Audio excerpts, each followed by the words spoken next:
Lilith is one of the biggest mysteries in Hazbin Hotel. What's her deal? Why isn't she answering Charlie's calls? Is she evil or just misunderstood? Well, today I'm going to do a deep dive into Lilith and get to the bottom of it.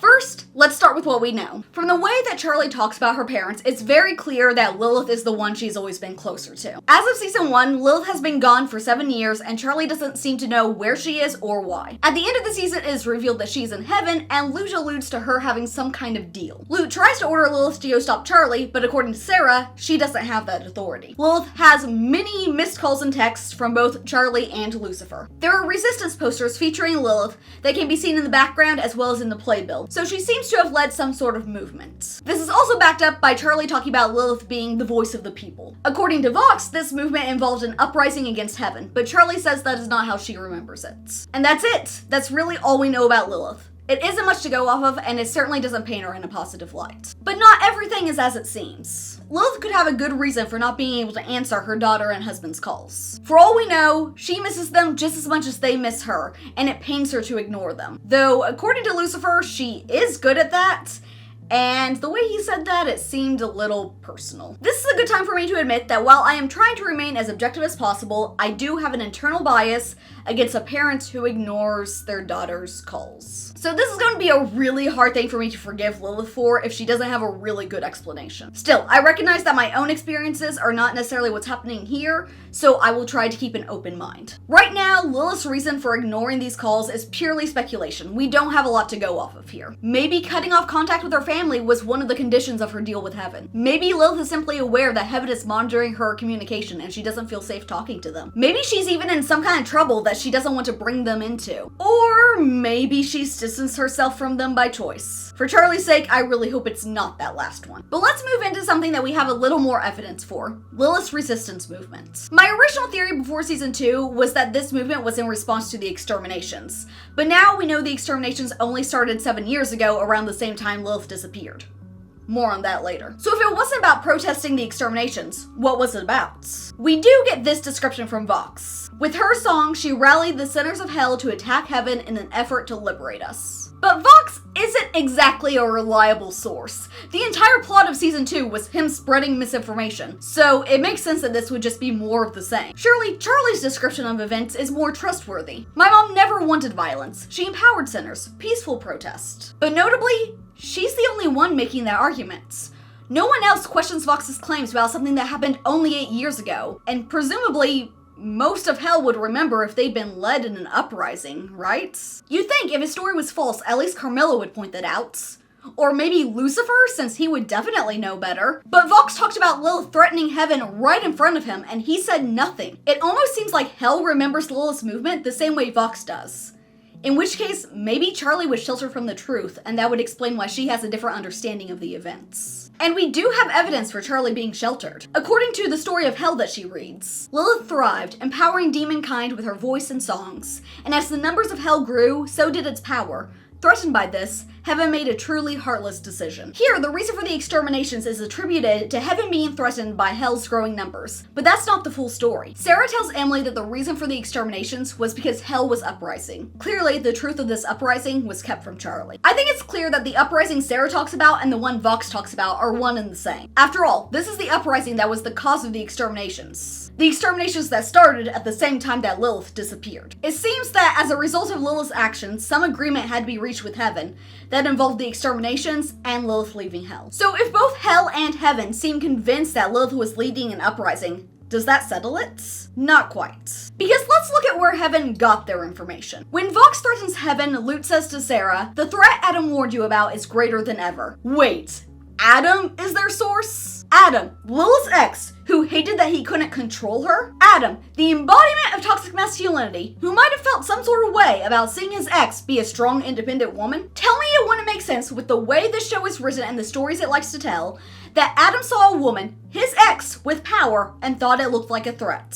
So he cried uprising, and of course, heaven believed him without a second thought. Of course, this doesn't explain why hell still seems to believe that Lilith's movement was an uprising, but what if it was somewhere in the middle? What if Lilith's protests weren't as peaceful as she told Charlie, but they also weren't a full-blown uprising? Vox could be exaggerating things for his benefit, but it's close enough to the truth that hell's just like, Yeah, that sounds right. Lilith might have even had some followers that took the movement further than she did, and that could be clouding people's memory. Our only other option is that Vox and Adam are our sources for the truth, and I don't know how I feel about that. But I'll tell you who is a good source for Hazbin Hotel content: me. So be sure you're subscribed so you don't miss out. Regardless of the nature of Lilith's movements, we have to ask the question: how does an alleged uprising end with her in heaven? I've seen some people speculate that maybe she's a prisoner, and that occurred to me too, but there is a problem with that. When Luke confronts Lilith at the end of season 1, she says, "If you want to stay here." That doesn't sound like a prisoner if she's being incentivized to stay. When you take that into account, it looks more like Lilith agreed to stop her protests in exchange for sanctuary in heaven. And that actually fits perfectly with Luke threatening Lilith here. She's telling her that she has to stop her daughter from causing problems like she did, threatening the very foundation of heaven to be specific, if she wants to continue to reap the benefits for standing down. But that would mean that Lilith made the choice to walk away from her family and run away to heaven. So does she really not care about her family in hell? She just wanted paradise? I refuse to believe it's that simple. Unfortunately, we have nothing else to go off of right now, so all we can do is make wild guesses. So let's move on to the big question. What will Lilith coming back into the picture mean for next season? Will she be an ally or a villain? Erica actually talked some about this in a recent interview. But in season 3, I just love that, like, you see Charlie become like a little kid again. And you see her, but not in the way that we think of an excitable kid. You see her as kind of this sad girl who just wanted her mom's affection and affirmation and attention. You realize that she's doing everything to impress her mom. And she's doing everything, sometimes things that hurt other people, sometimes things that push her friends and her partner away from her, in service of getting the love that she really truly wants and needs the most, which is her mom's. So Charlie is desperate for her mother's approval, and it sounds like that's not so easy to get. But why could that be? Well, for one, we know the main reason Charlie's running this hotel is to make her mother proud. She says as much to Vaggie in Scream Rain. And we also have reason to believe that Charlie might not have the full picture of her mother's goals. So maybe Lilith is not as enthusiastic about the hotel as Charlie had hoped. I can just imagine her completely changing the way she runs the hotel in an attempt to make her mother proud, which would play into what Erica said about Charlie trying to get her approval at the expense of Vaggie and her friends. Throughout season 3, I predict that Charlie will have to decide if she wants to run the hotel for her mom or for herself. And the arc will culminate in her finding her own purpose outside of Lilith. So this does make Lilith a bit of an antagonist, but not necessarily a full-on villain. But that's what her dynamic will be like with Charlie. What about with Lucifer? We know very little of what their relationship will be like. We know that Lucifer misses her dearly and has remained loyal to her. Not to kink shame, but you know, I am married.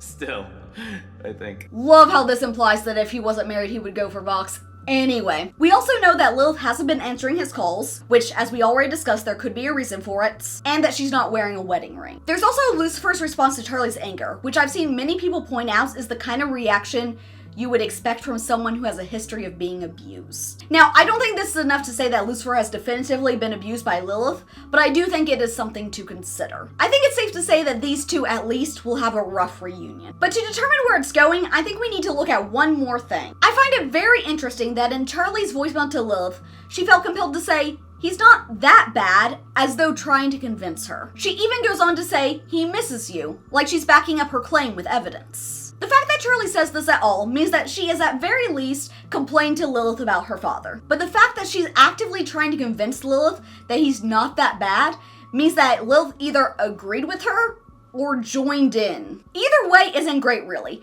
Unless your child's other parent really is that terrible, you shouldn't be bad-mouthing them or even agreeing with bad-mouthing them in front of them, because that is absolutely going to drive a wedge between them. And frankly, Lilith doesn't strike me as the passive type, so I really don't think she was just agreeing with Charlie. Intentionally or not, Lilith has driven a wedge between Charlie and Lucifer, and we see the results of that in season 1. Charlie was reluctant to call Lucifer because they've never been close. She says he only calls when he's bored or when he needs something. In juxtaposition, when Charlie calls Lucifer, he gets really excited and says she hasn't called him in years. It looks like Lucifer really wants a relationship with his daughter, but doesn't want to be pushy about it. Meanwhile, Charlie is under the impression that he doesn't want to be in her life. I'm not saying Lucifer has been the perfect father, but he showed up when she asked for him.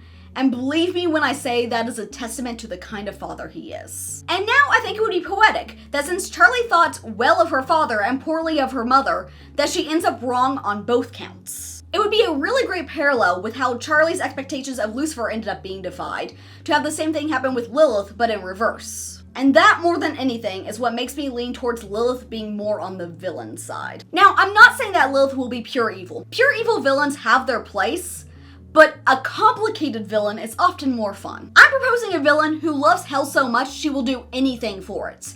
If people get hurt along the way, that's okay because it's for the greater good. I saw someone say that Lilith will hurt her family to protect them, and I agree with that sentiment completely. She may be a villain because of the line she's willing to cross and the collateral damage she leaves behind, but her heart is in the right place. Does that make her evil?